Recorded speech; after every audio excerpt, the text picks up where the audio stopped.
2006 সালে আপনারা জানেন শিক্ষায় আমাকে 21 পদক দিয়েছেন আমাদের সালাম সাহেব জানেন। উনি আমার খুব প্রিয় মানুষ, খুব প্রিয়জন মানুষ। সব মানুষ, আমি একটা সত্য কথা বলি, প্রিয় সত্য। ক্লাসে একটু করে বলি, আপনার সম্পর্কে বলছি, একটু আপনার সম্পর্কে তো বলছি। না বললে শিক্ষক তো একটু না বললে ভালো লাগে না, শিক্ষকের পাঠদানে গিয়ে অনেক সময় নষ্ট হয়ে যায়। তো এই জন্য বলছি, আমি বলি আপনাদের সবকে বলি, সব মানুষ কিন্তু আমরা কিন্তু সব মানুষ কিন্তু মানুষ না, মানুষের পরিচয় পড়ে না। এই জন্যে আমার মনে হয় সব ফুল বাগানে সব ফুল থাকে, সব ফুল কিন্তু সুবাস তার সৌরভ ছড়ায় না। ঠিক মানুষের মধ্যে কিন্তু কিছু মানুষ আছে, তারা কিন্তু সৌরভ ছড়ায়, সমাজের কাছে খুবই গ্রহণযোগ্যতা পায়।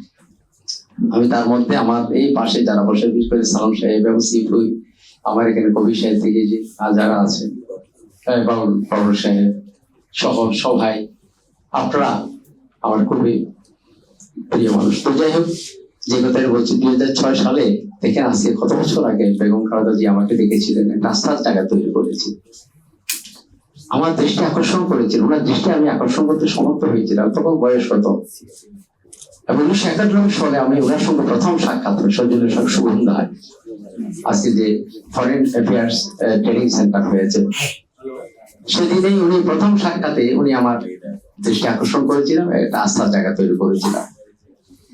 এদিকে বর্ধিত হয়ে আমি 2006 সালে শিক্ষা 21 পদক পেয়েছিলাম, এবং আজকে 20 বছরের মাথায় তারও পুত্র, তারও সুযোগ্য পুত্র, বর্তমান জনাব তারেক রহমান মাননীয় প্রধানমন্ত্রী, তিনি আমাকে স্বাধীনতা পদক দেওয়ার জন্য তিনি সিলেকশন দিয়েছেন। দুটি পদক একটি ব্যক্তির জীবনে একটা জাতিসত্তা, একটা বৌদ্ধ সম্প্রদায়ের ক্ষুদ্র ক্ষুদ্র মানুষ আমরা, কিরকম তীক্ষ্ণ দৃষ্টি কাজ করেছি বলেই আজকে কাজের মূল্যায়ন হয়েছে। আদর্শ থেকে কত প্রতিকূল অবস্থায় এসেছে, আপনারা জানেন। যেহেতু আমরা দুর্বল জাতি, বৌদ্ধ সম্প্রদায় তো দুর্বল, কিন্তু আমরা যারা মাইনরিটি আছি দুর্বল, আমরা কিন্তু অনেক সময় এই সময়ের মধ্যে দীর্ঘকাল চলে গেছে, 16-17 বছরের মধ্যে, তারপরে কিন্তু আদর্শ থেকে বিচ্যুত হয়নি। এত প্রতিকূল অবস্থা, এত সংকট তৈরি হয়েছে আমার জীবনে চলার পথে, তারপরে কিন্তু আমি সরে আসিনি, এবং বৌদ্ধ সম্প্রদায়ের জন্য নানা জায়গায় কাজ করেছি, রাত দিন কাজ করেছি আমি সরব হয়ে। আজকে তারই স্বীকৃতি আমার মনে হয় 26 মার্চ, যেটা স্বাধীনতা পুরস্কার সাথে আমাকে পুরস্কৃত করার জন্য সিদ্ধান্ত দিয়েছে। আপনাদের জানান দিচ্ছি, আগামী 9 তারিখ এই পদক প্রদান করা হবে, এবং এটা সিদ্ধান্ত হয়েছে, এবং চিঠিপত্র আসছে আমাদের কাছে। এটা হবে আমাদের সিফু বেটা থাকবেই আমাদের, সেটা ওই যে এই হল, কোন হল এটা, ওসমানী স্মৃতি মিলনায়তনে।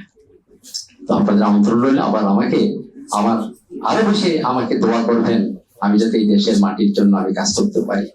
আমি কাজ করব, আমি বলছি মাননীয় প্রধানমন্ত্রীকে, আমার ভিতরে মানবিক বিষয়টা খুবই সবল, দুর্বল না, আমি কাজ করতে চাই। তবে জ্ঞানই পরম শক্তি, বিদ্যা পরম ধন, জ্ঞান পরম ধন, এবং মানবিক মূল্যবোধ পরম ধন, এগুলোকে যদি কেউ ধারণ করে পৃথিবীতে, সকলকে ধন্যবাদ।